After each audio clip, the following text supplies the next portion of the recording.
Caruurey sheekadeenu maanta waxay ku saabsan tahay bari baa waxaa saaxiibo ahaa dawaco iyo waraabe. Waxaa la yiri waraabuu howlo badan ayuu lahaa, laakiin dawacadu way howlo yareyd. Dawacada oo Soomaalidu ay ku tilmaanto in ay caqli badan tahay, ayaa waraabihii waxay la yeelatay xidhiidh wanaagsan, ujeedaduse way ka duwaneyd midda xidhiidhkooda saaxiibnimo.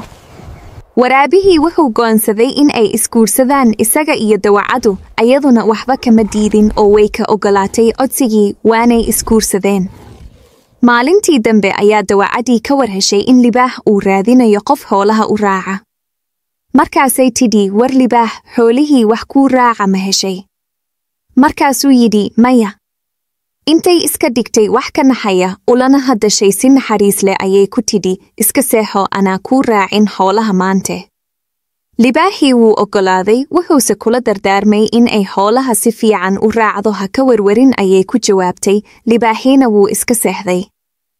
Dawacadii waxay cuntay neefkii ugu buurnaa xoolaha libaaxa, cad yar ayay soo qaaday oo intay u timi waraabihii oo hurta afka u marmarisay hilibkii dhiigiisii oo iskaga tagtay. Waxa u yimi libaaxii dawacadii oo xoolihiisii la joogta, markaas ayuu xoolihii tiriyey.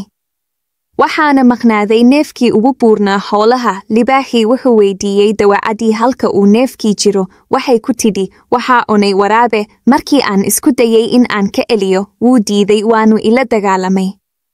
Libaaxii wuxuu u tegay waraabihii oo hurda, markaasuu arkay waraabihii oo afka dhiig ku leh. Markaas ayuu libaaxii rumaystay waxay dawacadu sheegaysay oo cunay waraabihii. Dacawadii sidaas ayay ku dhaxashay xoolihii waraabaha oo dhan. Caruurey sheeko xiiso leh baa soo socota ee ku soo biir bogeyna.